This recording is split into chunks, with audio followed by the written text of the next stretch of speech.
There is a lot of chatter going around online as to the small page count of this new Planescape's box set.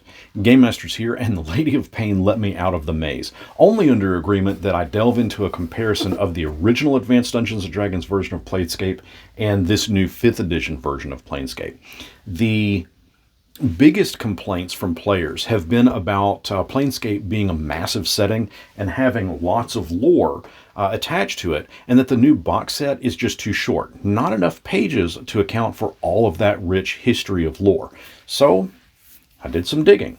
In the original Advanced Dungeons & Dragons Planescape box set, there were 4 books.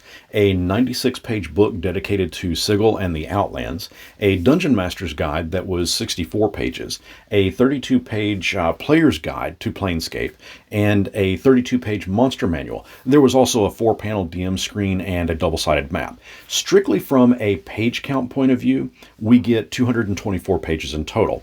In the new 5th edition Planescape box set, we get 3 books.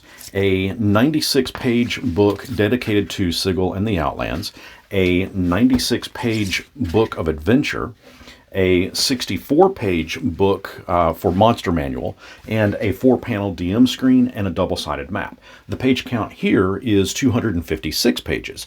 This means that the new 5th edition book set has 32 pages more than the original Advanced Dungeons & Dragons release. I think what some folks are failing to understand is that Planescape in its totality was made up of 6 box sets, 14 supplement books, 12 modules of adventure, a video game, and a collectible card game, all released over the span of about 5 years. Now, how in the world could Wizards of the Coast cram all of that into a single release all at once? Real quick, I'd like to thank these Game Master supporters. Their contributions to this channel make it so that I don't have to accept sponsored ads, and I cannot thank them enough. If you would like to show your support by becoming a Patreon or YouTube member, I'll leave a link down in the description, and of course I'll add your name to this growing list. Now, do we have evidence that there will be more supplements for this new 5th edition version? Well, no. I'll grant you that. The only supplements for that we've seen so far for past settings stem from Forgotten Realms, and those have been very far and few between. But what we really don't know is what the anticipated goal is for the new edition due out next year. But I'd say it's a good bet that we'll probably see some settings get revisited and added to. This is this Planescape set, new box set, worth it? By all rights, there are some things that I find lacking, just missing. I, for example, would like to have seen more magic items unique to the Planescape setting. As it is, we're only given 3. I'd like to see more of the horrific monsters brought up to 5th edition stats from the original setting. Yes, we do get just over 50 monsters in this new setting, and yes, some are very horrific in nature, but I'd like more. Those would be my overall gripes. As for the adventure itself, it's very involved and takes the players from level 1 up to level 18. When I say involved, I'm talking exploration of the City of Doors, lots of exploration of the Outlands, and an attempt overall at restoring a semblance of balance to the multiverse.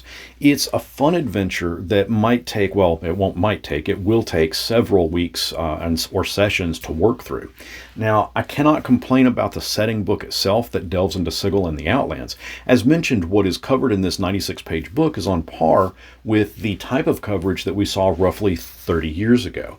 I've looked through each of the books, and I'm really not finding anything majorly disappointing like what we missed seeing with Spelljammer or Dragonlance. For me, I'm finding this new Planescape set to be a pretty solid release.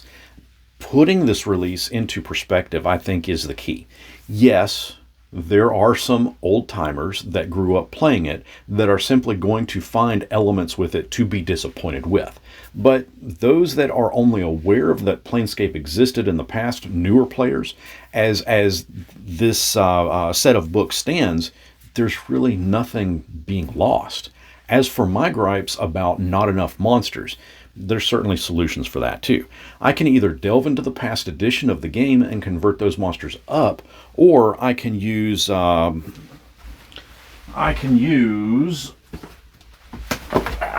MCDM's Flea Monsters Mortal Book of Monsters, which already has a mess load of horrific monsters, vile ones to choose from.